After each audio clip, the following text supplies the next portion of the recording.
আসসালামু আলাইকুম। প্রিয় দর্শক, 12ই ফেব্রুয়ারি নির্বাচনের পর থেকে আমাদের অন্তর্বর্তীকালীন সরকারের মূলত কাজ শেষ হয়ে গিয়েছিল এবং তারপর তার কয়েকদিনের মধ্যে ওনারা ক্ষমতাও হস্তান্তর করে দিয়েছেন নবনির্বাচিত বিএনপির কাছে। এবং বিএনপি এর মধ্যে তাদের মন্ত্রিসভা গঠন করেছে, প্রধানমন্ত্রী হয়েছেন, অন্যান্য মন্ত্রীদের দপ্তর বন্টন হয়েছে। এবং তারপরেও প্রায় 2 সপ্তাহ কিন্তু প্রধান উপদেষ্টা মানে অন্তর্বর্তীকালীন সরকারের প্রধান উপদেষ্টা ডক্টর মোহাম্মদ ইউনূস ওনার যে সরকারি বাসভবন ছিল যমুনায়, ওখানে অবস্থান করেছেন এবং গতকালকে সেখান থেকে উনি ওনার গুলশানের বাসভবনে চলে গেছেন। মানে যতদিন পেরেছেন থেকেছেন সরকারি বাসভবনে। এই যে গেলেন, যাওয়ার পর থেকে ডক্টর মোহাম্মদ ইউনূসের স্ট্যাটাসটা কি দাঁড়াবে এখন? এখন উনি কি? এখন কি উনি সাধারণ মানুষ, যে কোনো সাধারণ মানুষ? না, উনি এখন যে কোনো মানুষ নন। উনি আগে গ্রামীণ ব্যাংকের যখন এমডি ছিলেন, অথবা গ্রামীণের লোক হিসেবে যখন গ্রামীণ ফাউন্ডেশনের লোক ছিলেন, অথবা গ্রামীণ টেলিকমের চেয়ারম্যান অথবা অন্য কিছু ছিলেন, তখন উনি যে মাপের লোক ছিলেন, ওনাকে সরকার যে পরিমাণ নিরাপত্তা দিত, তার সঙ্গে কিন্তু বর্তমানে নিরাপত্তার কোনো তুলনা হবে না। আইন অনুযায়ী উনি এখন রাষ্ট্রের অতি গুরুত্বপূর্ণ ব্যক্তি এবং এই গুরুত্বপূর্ণ ব্যক্তি হিসাবে ওনাকে বিবেচনা করা হবে ওনার দায়িত্ব ত্যাগের পরবর্তী 1 বছর। 1 বছর উনি রাষ্ট্রের অতি গুরুত্বপূর্ণ ব্যক্তি থাকবেন। তো আপনারা হয়তো বলবেন, থাকবেন, এটা নিয়ে আলোচনার কি আছে? না, আলোচনার কিছু আছে বলে আলোচনা করছি। এই থাকাটা কোনো অস্বাভাবিক না, এরকম থাকার নিয়ম আগেও ছিল। 2006 সালে একটা আইন করা হয়েছিল, সেটাকে এসএসএফ আইন বলতে পারেন আপনার, কারণ এই পর্যায়ে ওনাকে এসএসএফ আমরা যেটাকে বলি যে প্রেসিডেন্টের সঙ্গে থাকে, প্রাইম মিনিস্টারের সঙ্গে থাকে, যে স্পেশাল সিকিউরিটি ফোর্স এসএসএফ, ওই এসএসএফ এর একটা অর্ডিন্যান্স 2006 সালে হয়েছিল এবং তখন তারা কিছু কথা বলেছিল। এমনি যারা নাকি প্রেসিডেন্ট থাকেন, প্রধানমন্ত্রী থাকেন, তারা তো এসএসএফ এর সিকিউরিটি পান এবং তখন ওনারা থাকেন হলো ভিভিআইপি, মানে ভেরি ভেরি ইম্পর্টেন্ট পার্সন। কিন্তু ধরা যাক প্রেসিডেন্টের মেয়াদ শেষ হয়ে গেল, প্রধানমন্ত্রীর মেয়াদ শেষ হয়ে গেল, তখন তারা কি হবেন? তখন তাদের are very very important person থাকবেন না, তখন তারা হয়ে যাবেন ভেরি ইম্পর্টেন্ট পার্সন, মানে ভিআইপি, ভিভিআইপি না। তো ওনারা যখন ভিআইপি হয়ে যাবেন, তখনও তারা এসএসএফ পাবেন, মানে এসএসএফ এর নিরাপত্তা তারা পাবেন। কতদিন পাবেন? 3 মাস পাবেন। এটা 2006 সালে একটা আইন করা হয়েছিল। সে আইনে কে কে ইনক্লুডেড ছিল? সে আইনে ইনক্লুডেড ছিল রাষ্ট্রপতি, প্রধানমন্ত্রী এবং তখন কিন্তু তত্ত্বাবধায়ক সরকারের ব্যাপারটা তখনও ছিল 2006 সালে, এবং তত্ত্বাবধায়ক সরকারের যিনি প্রধান উপদেষ্টা হবেন, এই 3 জন তার যে সরকারি দায়িত্ব, যে পদ, সেই পদের কাজ শেষ হয়ে যাওয়ার পরেও পরবর্তী 3 মাস তারা ভেরি ইম্পর্টেন্ট পার্সন হিসাবে, মানে অতি গুরুত্বপূর্ণ ব্যক্তি হিসাবে সরকারের কাছে বিবেচিত হবে, রাষ্ট্রের কাছে বিবেচিত হবে। রাষ্ট্র এদেরকে পরবর্তী 3 মাস এসএসএফ সহ এবং অন্য অন্য নিরাপত্তা সুযোগ সুবিধা দেবে। আরো একজনকে দেবে। সেই জনটা হলো যে জাতীয় সংসদে তিনি বিরোধী দলের নেতা হবেন। সেই বিরোধী দলের নেতা যখন নাকি নতুন তত্ত্বাবধায়ক সরকার দায়িত্ব গ্রহণ করবে, যেদিন থেকে নতুন তত্ত্বাবধায়ক সরকার দায়িত্ব গ্রহণ করবে, সেই দিন থেকে, তখন তার সংসদ থাকবে না, সেই দিন থেকে পরবর্তী 3 মাস পর্যন্ত ওই বিরোধী দলের নেতা যিনি থাকবেন, তিনিও ভেরি ইম্পর্টেন্ট পার্সন হিসাবে, মানে অতি গুরুত্বপূর্ণ ব্যক্তি হিসাবে রাষ্ট্রের কাছে বিবেচিত হবেন এবং রাষ্ট্র তাদেরকে নিরাপত্তা দেবে। এই আইনটা হয়েছিল 2006 সালে। 2006 সালের 29শে অক্টোবর এই আইনটা হয়। এখন এই আইনটা হওয়ার পর ঠিকই ছিল এ পর্যন্ত।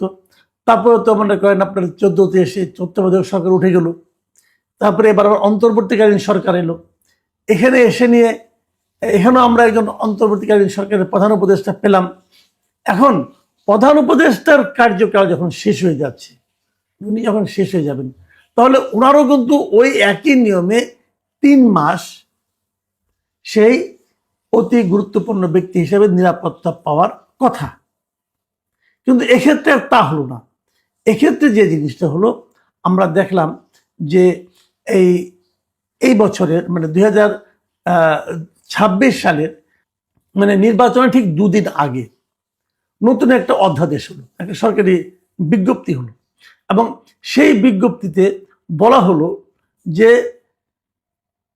প্রধান উপদেষ্টা যিনি থাকবেন তিনি পরবর্তী মানে দায়িত্ব শেষ হওয়ার পরেও 1 বছরের জন্য উনি ভিআইপির মর্যাদা পাবেন। এই যে নতুন যে প্রজ্ঞাপনটা হয়েছে ফেব্রুয়ারির 10 তারিখে, সেখানে আসলে কি লেখা হয়েছে? সেখানে লেখা হয়েছে যে অন্তর্বর্তীকালীন সরকারের প্রধান উপদেষ্টা ডক্টর মোহাম্মদ ইউনূসকে তাহার দায়িত্ব হস্তান্তরের তারিখ হইতে 1 বছরের জন্য অতি গুরুত্বপূর্ণ ব্যক্তি হিসেবে এই সরকার ঘোষণা করলো, এবং এটা অবিলম্বে কার্যকর হবে। রাষ্ট্রপতির আদেশ ক্রমে মোহাম্মদ সাইফুল্লাহ পান্না, মানে এটা কে করলো? রাষ্ট্রপতি করলো, আদেশটা দিল রাষ্ট্রপতি।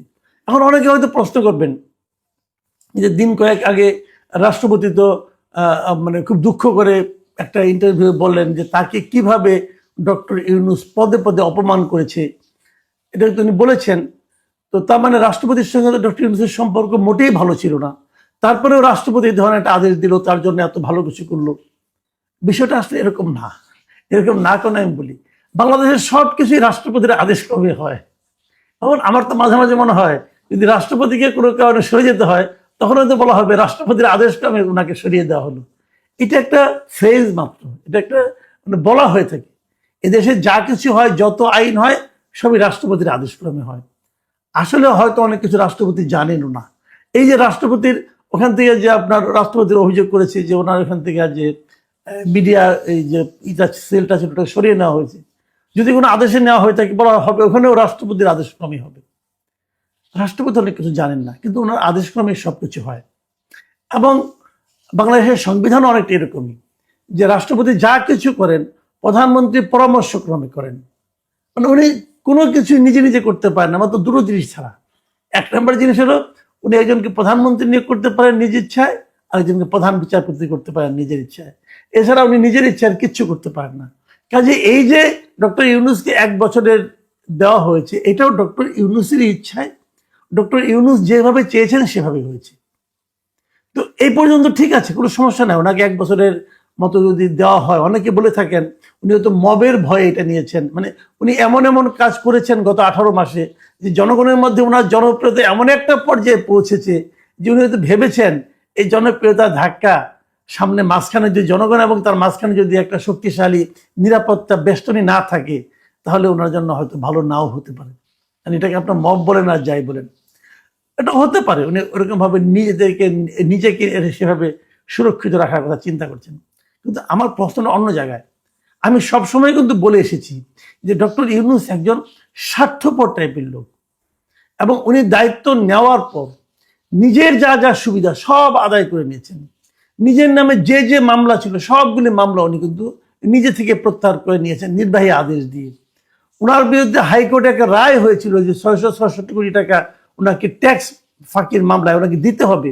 সেই মামলা যে বিচারক তার রায় দিয়েছিল সেই বিচারক উনি ক্ষমতায় মানে আপনার অগাস্টের 3 তারিখে 2024 রায় দিয়েছিলেন যে 666 কোটি টাকা ওনাকে দিতে হবে। এবং আপনারা জানেন হাইকোর্টে কি হয়, একটা রায় দেওয়া হয়ে গেলে প্রথমে শর্ট রায়টা পড়া হয়, পরবর্তী সময়ে সেই রায়টা আবার ডিটেল লিখতে হয়। যখন ডিটেল লেখার সময় আসলো তখন ইউনূস সাহেব আবার তখন প্রধান উপদেষ্টা হয়ে গেছেন, তখন আর ওই বিচারকের রায় লেখে না। আগের বার উনি তো শর্ট রায় দিয়েছেন, তখন হাসিনা ছিলেন। ওই বিচারপতি এমনই বিবেক সম্পন্ন যে উনি পরে বার লেখেন না। এটা ওনাকে প্রশ্ন করেছেন, তাহলে হয় উনি আগের বার ভয়ে রায় দিয়েছেন, পরের বার আবার ভয়ে রায় লিখতে পারেন না, যে কোনো একটা তো হবে। তো যা হোক, উনি কিন্তু ওই টাকাটাও দেন না, ওটা কিন্তু উনি মওকুফ করে নিয়েছেন। তার মানে নিজের সব স্বার্থ আদায় করে নিয়েছেন। গ্রামীণের জন্য ট্যাক্স হলিডে যেটা 29 সাল পর্যন্ত সেটাও করে নিয়েছেন, গ্রামীণের বিশ্ববিদ্যালয় নিয়েছেন, কত কিছু যা যা লাগে, গ্রামের আদম ব্যাপারী হবে, গ্রামীণ ম্যান পাওয়ার বিজনেস করবে, সেগুলো লাইসেন্স নিয়ে নিয়েছেন, সব নিজের স্বার্থে সব করে নিয়েছেন। এবং সবশেষ যে কাজটা করলেন যে নিজের জন্য SSF নিয়ে নিলেন 1 বছরের জন্য।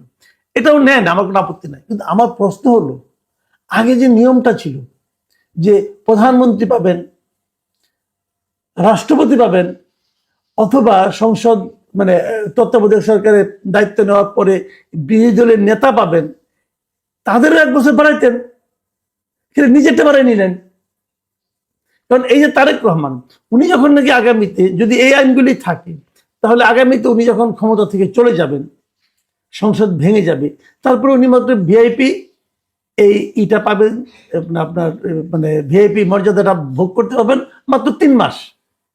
অথবা আমাদের যে এখন যিনি রাষ্ট্রপতি আছেন শাহাবুদ্দিন আহমেদ, উনি যদি চলে যান কালকে, এই পদত্যাগ করেন অথবা কোনো কারণে উনি চলে যান যে আমি আর রাষ্ট্রপতি থাকবো না, অথবা যেদিনই যাবেন, ওনার মেয়াদ যখন শেষ হবে তারপর যখন যাবেন, উনি যাওয়ার পর মাত্র 3 মাস এই সুযোগটা পাবেন। তাই সবাই 3 মাস করে পাবেন, ইউনূস সাহেব পাবেন 1 বছর। কারণটা কি? ইউনূস সাহেবকে 1 বছর পেতে হবে কেন? নিজের জন্য এই আইনটা করে নিলেন। মানে আপনি মানে অন্য কারোর মতো না, আপনি এমন একটা জায়গায় আছেন যে আপনার জন্য বেশি লাগবে। এই যে স্বার্থপরতাটা না, এটা মানুষের চোখে লাগে। অনেকেও তো বলেছে উনি ভিআইপি মর্যাদা পাবেন কেন, না পাবেন, আমার কোনো আপত্তি নাই। কিন্তু আমার কথা হলো, যখন আপনি আপনারটা বাড়ালেন, সবারটা বাড়াই দিতেন। অথবা যখন আপনার দরকার হবে ওই আইনটার মতো করে আপনি পাইতেন। ওই আইনটা তো বাতিল হয়নি, আগের আইনটা। আপনার জন্য 1 বছর করতে হবে কেন? এই যে একটা লোভ এবং এই নির্লজ্জ লোভ, মানে যে লোভটা প্রকাশ করতে কোনো লজ্জা এবং বিব্রত বোধ পর্যন্ত উনি করেন না, এটাই ডক্টর ইউনূস। উনি লজ্জা পান না, নিজের স্বার্থ প্রাপ্তির ক্ষেত্রে উনি লজ্জা পান না। এই নির্লজ্জ লোকটাই গত 1.5 বছর আমাদের উপর, আমাদের শাসন ক্ষমতায় ছিলেন, আমাদের দেশকে তিনি কোথায় পৌঁছে দেওয়ার কথা আমাদের লোভ দেখিয়েছিলেন, আমাদেরকে স্বপ্ন দেখিয়েছিলেন, এবং সেই স্বপ্নের কোনোটাই বাস্তবায়িত হয়নি। ওনার দেখানো স্বপ্ন একটাও বাস্তবায়িত হয়নি। সারা দুনিয়াকে উনি যে স্বপ্ন দেখান, সেটাও আমাদের এখানে বাস্তবায়ন করার চেষ্টাই করতে পারেননি। এই হলো আমাদের নিয়তি। প্রিয় দর্শক, আপনারা ভালো থাকবেন। আর এই বিশেষ নিরাপত্তা নিয়ে ডক্টর ইউনূস সাহেব আগামী 1 বছর ভালো থাকবেন, এই প্রত্যাশা থাকলো। আল্লাহ হাফিজ।